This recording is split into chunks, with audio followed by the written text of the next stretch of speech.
and warn as many people as possible, because there's a lot of people that are going to be shocked and steamrolled when it gets real. Um, and then you got guys, guys like me who uh, I'm just I'm just ready, right? I'm having fun right now. This is fun for me. You were born ready, and you're right. And they're not asking for much. Just say the damn pronouns. Hi, my name is Sarah. My pronouns are she, her, they, and them.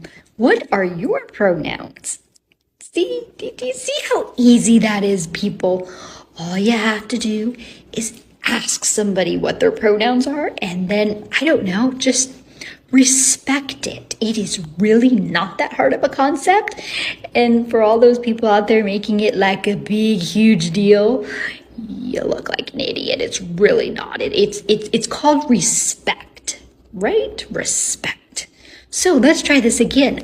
Hi, my name is Sarah. My pronouns are she, her, they, them. What are your pronouns?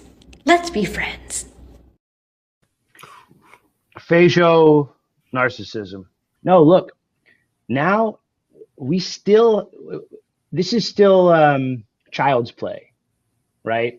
Like the reality is we're still in child's play land where we get to practice. We get to practice being moral absolutists who hold our ground on every little thing. And realistically, the consequences right now are still very small. Right? I mean, what you lose your job, that's a small consequence. If you look at how bad things have gotten in history, there's all sorts of small consequences. You lose your license, okay, well, you don't get to drive, little consequences right now. Now's the time to practice. Now's the time to be vocal about how you live your life and warn as many people as possible, because there's a lot of people that are going to be shocked and steamrolled when it gets real.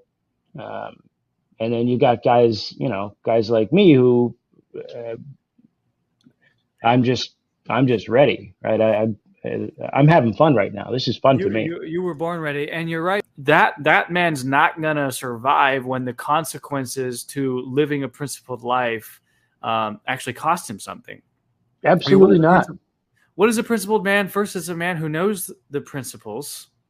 It's a man who lives them. But most importantly, the third step is a man who lives them regardless of what the consequences are to living out those principles, including and up to death.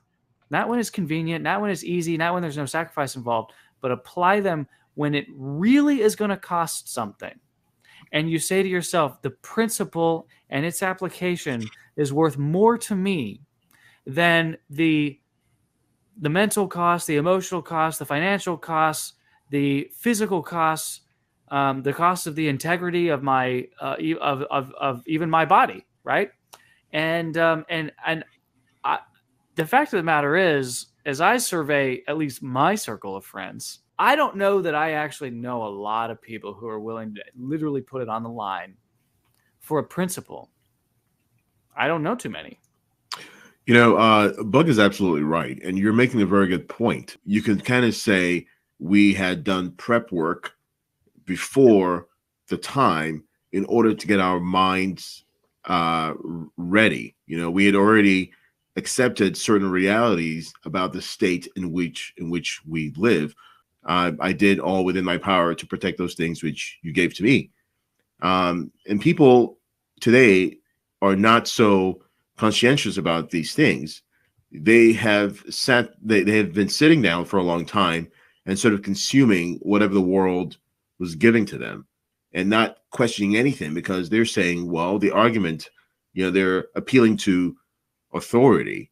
Well, what does that mean to appeal to authority if that authority is exercising powers that are not within its competency, for instance, And so people don't want to take the extra step to question.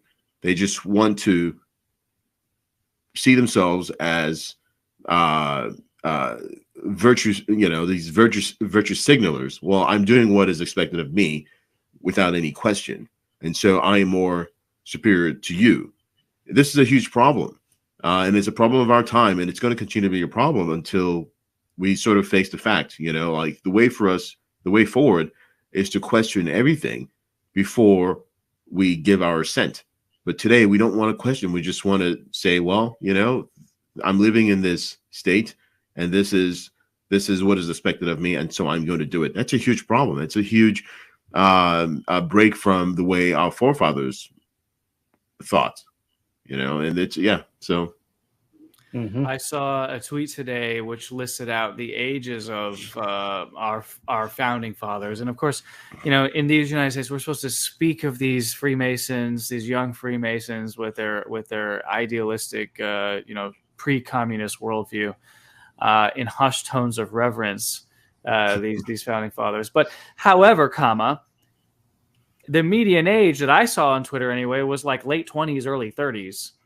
Meanwhile, the men and women who are running the world, the Schwabs, the Bidens, the Pelosi's, the Fauci's, they're all in their 80s, And so I think there is something to be said for when a man is in the height of his prime and his vigor and is ready for anything. That's when he should be leading people, not when he's looking backwards on his life. We need those people around. We need wisdom. We need to be surrounded by people who have been there and done that, and who can from whom we can take counsel, Ryan, and who have had time to reflect, and out of reflection have developed the virtue of wisdom. That it seems like it's so hard for us young guys who are in the thick of it and have less time, frankly. But what we lack in time and wisdom and reflection, we certainly make up for in youthful vigor, and we're the ones who are going to be standing up to the state on these principles, as we are ruled by boomers. Hate to say it. Sorry, I said the B word, but it's true. We talked about police departments, things that again should be noble, right? And upholding natural law and common law, right? For the good of the commonweal. That's all been corrupted, like we talked about.